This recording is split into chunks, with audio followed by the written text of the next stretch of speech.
American States Water Company is a dividend king. It currently trades at its 52-week low and has been plummeted down 26% over the last 12 months. This company also pays nice dividend growth year on year. So is it one you seriously need to consider for your own portfolio?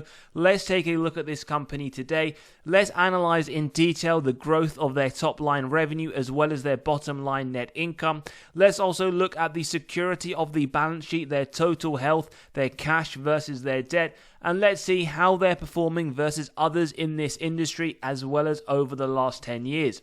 Now, we're also going to talk about their dividend safety, which does look to be incredibly safe, as well as some other important metrics for this water utility company. And we'll also highlight some factors, including some recent insider buys by management, which is a very bullish signal. And we'll also look at the institutions just to understand what they are doing with this company.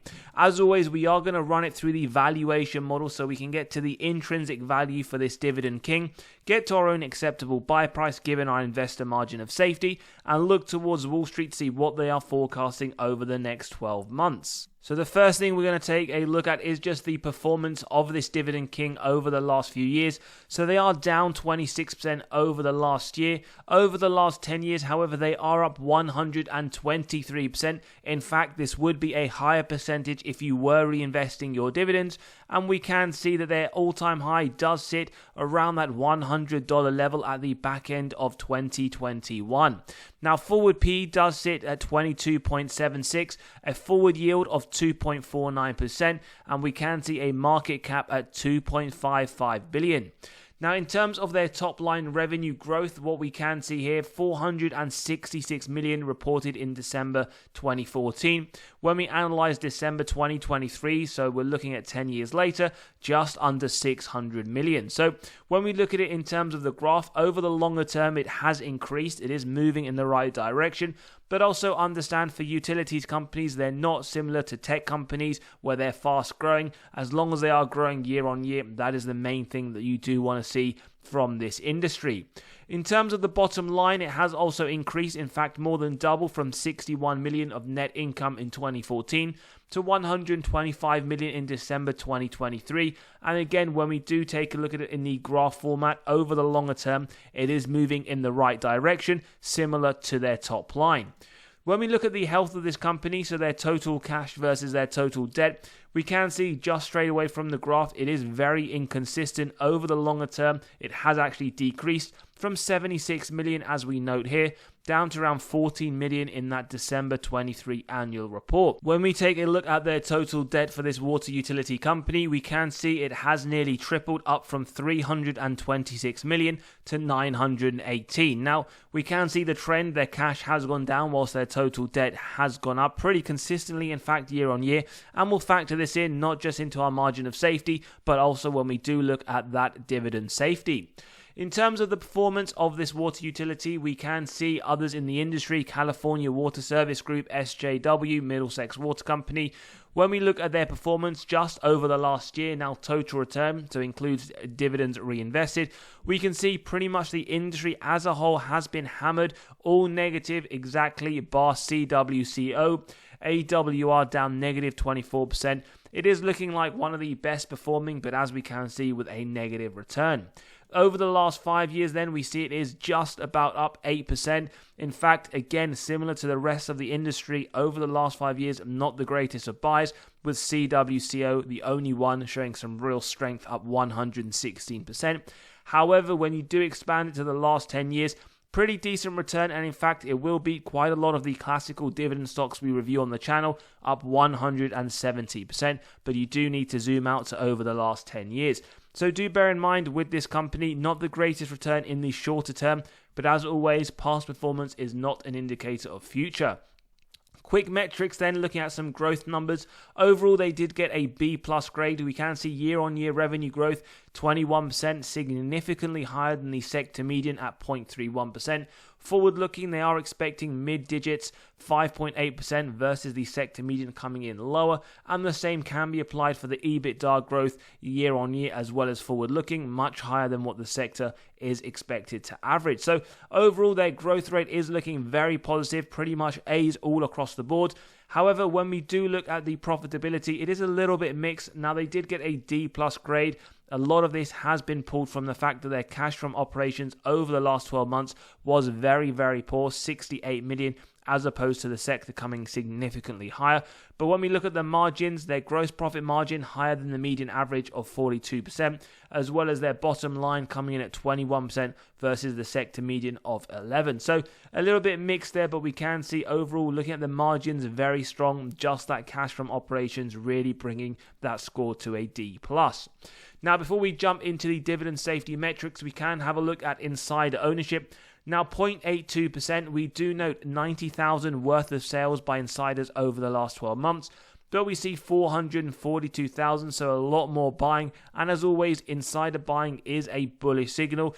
Let's face it, management are only going to buy shares in their company if they believe the share price will go up, and we can see that buy in Q1. Now, taking a quick look at these, we can see that in fact the director Thomas E in the 28th of Feb did buy 1,400 shares, around $100,000. We can see he did buy another tranche as well on the 9th of November for a little bit less, and one of the directors selling a minimal amount of shares for 32,000. So mixed activity over the last year, although we do know in conclusion a lot more buying by insiders than they have been selling.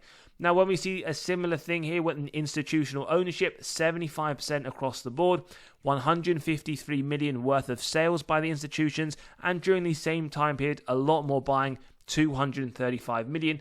And if we do look over the last 4 quarters, Q2 of 23, Q3, Q4, and the latest quarter, Q1 of 2024, institutions have been buying a lot more shares than they have been selling. So both insiders and institutions do quite like this company, as we can see through those share buying. And just so you are aware, we have released our latest free weekly article. We have run through 10 undervalued dividend stocks. Today we are releasing another article with another 10 undervalued stocks for you to bear in mind. And also, if you want to gain access to all of these other articles, all completely free, do click on that pinned comment below. Now, dividend safety straight away, 98, very safe. Market cap 2.55 billion. It is a mid-cap company. Now, in terms of the last recession, so in 07-09, they increased the dividend. They had plus 2% recession sales, which was above the average growth of the S&P coming at negative 12. They also outperformed the S&P negative 30%, with the S&P returning negative 55. Now, dividend growth, this is what I quite like about this company. They increased it last summer, 8.2%, well above the minimum inflationary target we advocate on the channel of 4%. Last 5 years, 9%. Last 20 years, 7%. So this is a fairly decent dividend growth company, especially in the utilities industry, where they do tend to lag across the board with those dividend increases. And they've been increasing those dividends for the last 69 years, hence they get that dividend king status. So that is very remarkable for American States Water Company. Now, in terms of dividend yield theory, it does state the company is undervalued when the current yield sits above the 5-year average. We have a strong double undervaluation signal. In fact, the highest yield they have offered over the last 5 years, as well as the lowest forward P versus the 5-year rolling of 33. But when we do compare it to the utilities, the sector P is a lot lower at 15.8. Do bear in mind, though, to any of these models that we just discussed, we don't look at any of them in isolation, and we do conclude towards the end. Typically on the channel, we do like to look at the free cash flow. However, for utilities, a lot more volatile, so we draw your attention to the earnings payout. Below 75% for water utilities, no worries whatsoever. In fact, barely over 60% across the last 10 years. 58 in 2023, 57 in 2024, so no worries with that dividend based purely on this metric. Earnings per share as well, it has increased nearly double over the last 10 years. Not consistent growth year on year, as we can even see from 2014 to 2016, but overall moving in the right direction. 2024 expected to be similar growth as well. And when we look at it percentage format over the last 5 to 6 years, we can see some really strong growth. Double-digit growth to the EPS in 2023, 7% in 2024 as well. Very healthy and attractive for investors. Now, numerically, we can see here another format from what we saw earlier in terms of the growth. Shares outstanding, yes, they do some share buybacks, although we can see it's very minimal. Now, What I would say is this is an incredible plus for a utilities company. For the majority of utilities company, we see the opposite. As we can see here, they do rely on issuing equity to fund a portion of their growth expenditures. Hence, we would see a lot of issuance of shares. The fact AWR don't do that and it is in fact decreasing is what I would say is a very positive sign, even though you can argue it is very minimal across the last 10 years. ROIC, very healthy. Now for utilities, 7.5% and above. Other companies, 10% or more. The fact that we are seeing nearly 10% every single year, which is what we'd see from normal companies, is a very positive sign. It does give us a lot of faith that management are able to effectively allocate their capital. So that is a big positive. Another positive is the operating margin. We want to see above 18%. In fact, we saw that in 2014, increasing over the period. Operational efficiency, if it continues, very positive. Increasing the top line, increasing the margin does make a company a lot more profitable. So again, very nice to see from this Dividend King. In terms of the net debt to EBITDA, the earnings before the interest, tax, depreciation, amortization, this shows us two things. Now, this correlates to both dividend safety as well as balance sheet strength. Now, what we can see here are the number of years it would take the company to pay off all of their debt net of cash on hand. Below 5.5, now it has been increasing, not the greatest thing that we do want to see from this graph. However, 3.87 is sufficiently below 5.5, as is what is expected next year at 4.14. So we do understand, in conjunction with the payout ratio being below 60% over the longer term, why that dividend does look to be very safe. But again, it's something maybe just to keep an eye on, given the fact that it has been increasing over this term. Now, let's jump into the valuation model. As always, if you do enjoy the content, value is being provided. Smash that like button, hit that subscribe and bell button so you are continually notified of these videos as they drop. And we can jump into the first model, which is the multiples valuation model for this water utilities. We have a few companies in the similar sector that we did run through. We have their P multiple, the average multiplied by the EPS of AWR to get an intrinsic value of $73.40. There we have our first undervaluation signal. Do bear in mind though, we're not looking at any of these models in isolation and will conclude towards the end. We then have what I would say is a very strong dividend growth record for a water utilities company, 9.36% over the last few years. Now we have gone a lot more conservative over the longer term at 6%, and with this 6% rate we would get our second undervaluation signal, and therefore two undervaluation signals have been seen in today's episode. So now when we take a look at the intrinsic value for this utility company, and with utility companies we don't tend to look at the DCF model which we would for the majority of other companies, given the fact, as we mentioned, it is a lot more volatile. So we get an intrinsic value of $82.28, and we can see the current price at $68.80. Margin of safety then, as always, we start with 10% and we only execute on that if we believe it meets the three criteria. They are a wide moat, strong financial metrics, and good forward-looking data. At 10%, a buy up to $74. Then we go till it's near the current trading price.